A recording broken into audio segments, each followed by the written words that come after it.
This has got to be one of the most egregious things I've ever seen in my life. Let's just jump right into it, man. In a horrifying escalation at a Dallas downtown suites motel on September 10th, a 50-year-old Indian origin manager, Chandra Mouli, was brutally beheaded with a machete by his 37-year-old Cuban employee, Yordanis Cobos-Martinez, in a dispute sparked by a broken washing machine.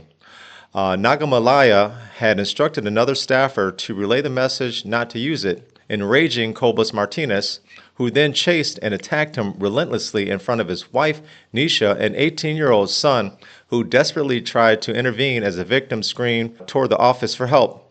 Surveillance footage captured the savage assault, with Cobos-Martinez kicking the severed head like a soccer ball across the parking lot before dumping it in a dumpster, still blood-soaked, and wielding the blade as he strolled away, only to be spotted by arriving firefighters who alerted the police, leading to a swift arrest on capital murder charges. Wow.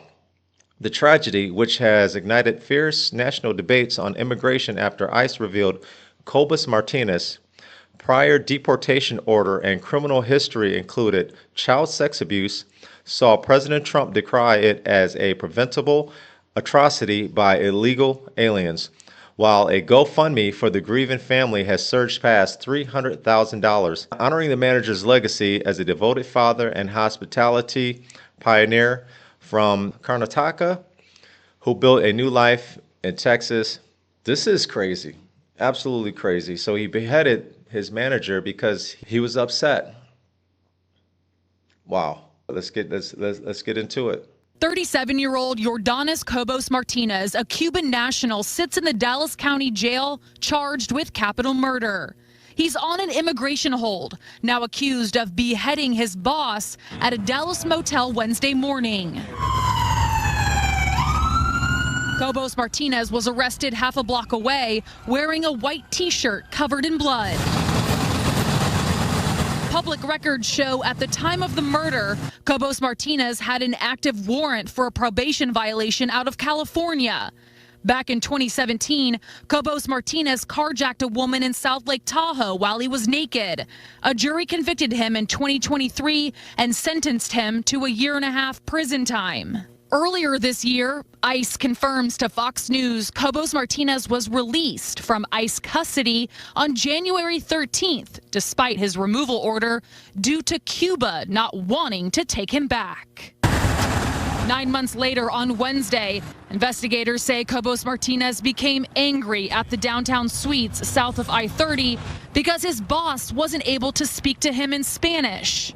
New details from an arrest affidavit reveal a witness told police the suspect was set off and pulled out a machete, stabbing and cutting 50-year-old Chandra Mouli several times, eventually beheading him. Thursday, Fox 4 was sent a fundraiser for Nagamallaiah's family, calling the killing sudden and deeply traumatic. It reads his life was taken in a brutal attack that occurred in front of his wife and son, who bravely tried to protect him.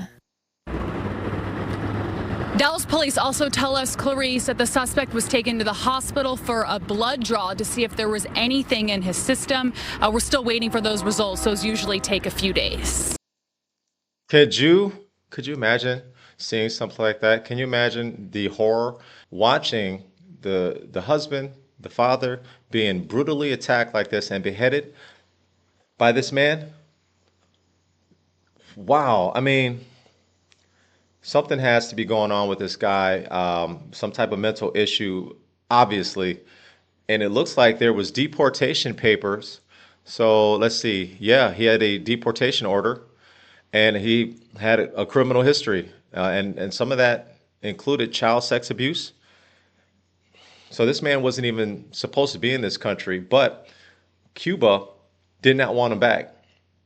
So something like Alligator Alley or another detention center would have been better suited for this guy, because obviously he cannot be with society. He cannot function. This is egregious. This is something that is just horrible, a tragedy that should have never happened. This is a situation where he should have been behind bars. People like this deserve to get some type of help, but you need to get this help while you're incarcerated. He can't be in society with regular citizens. Wow, my heart goes out to this family. So there's footage of this gentleman chasing him. Of course, some of it is blurred out because it's too graphic. But let's take a look at the surveillance footage. So that's them running right there.